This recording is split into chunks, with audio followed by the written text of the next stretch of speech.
Oke, aku kali ini akan ceritanya nih seperti membuat podcast gitu ya, tentang dampak COVID kepada penerbangan di Banyuwangi. Oke,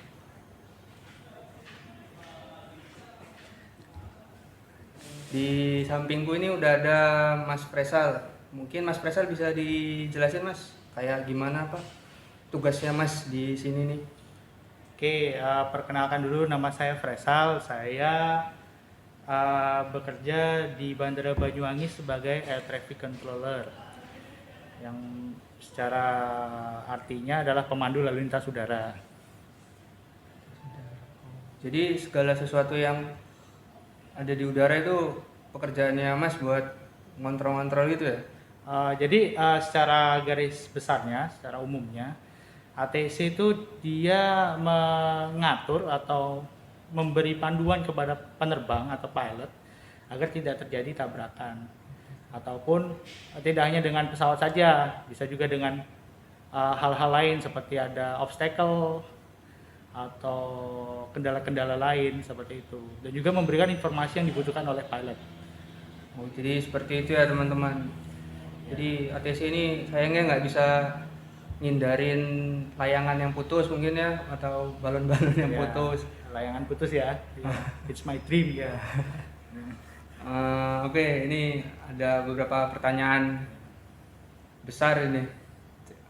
Yang pertama ini dari Mas Presal nih, dampak COVID terhadap penerbangan di Banyuwangi ini seperti apa Mas? Jadi semenjak COVID-19 Ya. diumumkan di Indonesia, sangat berdampak, bukan hanya untuk di Banyuwangi saja. Oh Ternyata gitu. juga di seluruh dunia juga berdampak, karena kita lihat banyak maskapai yang mengurangi rutenya, banyak yang mengurangi pesawatnya, ataupun banyak yang memulangkan pesawatnya ke leasingnya atau ke lesornya, Oh, seperti itu. Jadi yang berdampak di Banyuwangi sendiri cukup terlihat ya, karena pengurangan dari pesawat komersil, pengurangan dari pesawat komersil dan juga penumpangnya itu sangat terlihat, karena yang mana kita biasanya bisa mendapatkan take off landing atau ya. pesawat komersil take off landing itu sampai 15 atau 16, sekarang rata-rata hanya 2 kali saja, seperti itu. Dan itu kadang sehari juga tidak ada pesawat, seperti itu. Nggak ada pesawat sama sekali, Iya, beneran Mas? bahkan sampai tidak ada pesawat sama sekali, seperti itu. Jadi Berarti ya, yang disinggung itu pesawat yang lesor berarti ngutang gitu ya? ya mungkin dia menyewa Kredit ya? pesawat seperti itu, menyewa Oh, pesawat ke perusahaan lain seperti itu. Jadi bisa bisa saja dia nanti memulangkan pesawat karena tidak terpakai, karena penumpangnya tidak ada dan rutenya ditutup, seperti itu. Secara garis semuanya besarnya seperti itu. repot ya? Ya, semuanya berdampak. Tidak hanya di penerbangan saja, tidak hanya di bagian-bagian yang lain saja gitu. Oke, ini yang kedua nih, aku nih mau nanya nih Mas. Ya. Kan setelah ada COVID ini kan mungkin sekarang udah agak lebih mendingan deh situasinya, atau ya mungkin nggak terlalu mendingan juga, tapi kayak ada titik cerahnya gitu. Ya. Terus upaya apa aja nih yang dilakukan sama bandara di Banyuwangi untuk bangkit gitu dari COVID ini Mas? Jadi ya untuk saat ini kan, karena COVID masih belum ditemukan obatnya, Iya. dan juga yang diusahakan oleh pemerintah baru vaksinasi dan juga screening Ya. terhadap penumpang. Heeh. Maka hal tersebut harus didukung oleh masyarakat Indonesia juga. Jadi kalau misalnya kayak di Banyuwangi ini, kita masih kesulitan dalam hal PCR. Kalau misalnya seperti sebelumnya, pesawat penumpang yang ingin terbang menggunakan pesawat udara atau transportasi udara harus mewajibkan untuk PCR. Hal itu sangat menyulitkan bagi penumpang dan bahkan maskapai sekalipun, karena PCR sendiri di Banyuwangi yang langsung keluar dari hasil dari PCR-nya itu secara cepat itu masih belum ada. Oh.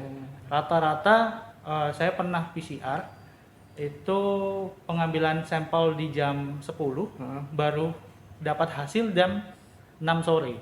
Itu yang sedikit menjadi kendala.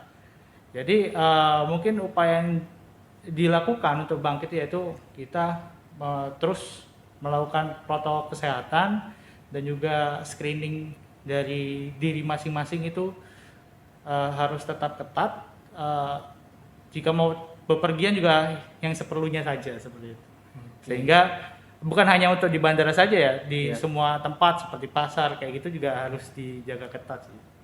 Kayak gitu. Nah, itu it's a quite big of insight dari Mas Faisal ya, membuka mata juga. Oke. Selanjutnya nih perspektif Mas Faisal sini kan sebagai aviation geek juga iya mungkin bekerjanya di bandara jadi ATC. Nah, ini dari point of view-nya Mas Faisal nih tentang COVID dan penerbangan ini seperti apa, Mas? Ya, kembali yang seperti pertanyaan di awal, COVID ini sangat merubah segalanya, bukan hanya hal-hal kecil saja dalam kehidupannya itu menjadi new normal, tapi di dunia penerbangan juga berubah. Karena yang sebelumnya seperti yang pertama kali COVID ada di Indonesia, penerbangan tidak boleh 100% untuk penumpang. Nah, sekarang semakin kesini sudah mulai boleh 100% untuk penerbangan. Tetapi tetap pemerintah selalu menekankan untuk proses screening dan juga jaga jarak dalam hal seperti check-in counter di terminal itu tetap diberlakukan. Jadi apa ya? Ya itu kembali lagi ke new normal. New normal lagi kita harus bisa membiasakan dalam hal ini. Yang mana dulu kita mau terbang tinggal terbang, sekarang kita harus mempersiapkan dokumennya seperti PCR, Peduli Lindungi untuk mempersiapkan e-hak juga seperti itu. Itu jawaban yang menarik dari salah satu aviation geek yang ada di Banyuwangi.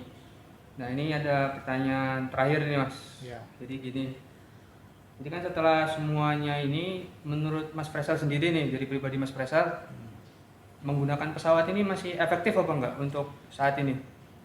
Jadi penggunaan transportasi udara di saat COVID ini ya? Iya. Kalau dibilang efektif, kalau saya bilang penerbangan itu masih menjadi transportasi yang cukup yang aman, karena kan jarak tempuh yang lebih cepat dan juga proses dari screeningnya sendiri lebih ketat dari segala aplikasinya. Kalau kereta kan kita masih bisa cuma antigen aja. Kadang kemarin aja sampai pesawat udara aja diminta untuk PCR sendiri, tapi akhirnya sekarang sudah boleh antigen juga, tergantung dengan jumlah vaksinasi dosis yang diterima sama penumpang. Tetapi dari yang saya baca juga, pesawat itu memiliki HEPA filter, jadi mungkin orang-orang pasti bakal lebih nyaman dan tenang kalau bepergian menggunakan pesawat, dan juga tidak berlama-lama di perjalanan, lebih cepat gitu. Oke, jadi masih yang kutangkap ini mungkin dari Mas Faisal nih, kayak menggunakan pesawat ini masih efektif, namun agak ribet dibanding transportasi lainnya. Ya, lebih ribet dan juga sedikit lebih mahal, cuma ya kita lebih sedikit lah bertemu dengan orang juga, karena cuma sebentar aja. Kayak gitu. Oke, ini sebenarnya Mas Faisal nih sedang libur, jadi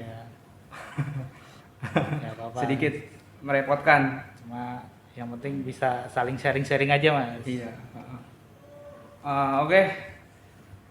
Itu memberikan jawaban dari pertanyaanku selama ini yang belum terjawab gitu ya. Terima kasih banyak Mas Faisal. Ya, sama-sama. Semoga bermanfaat pembicaraan kita kali ini.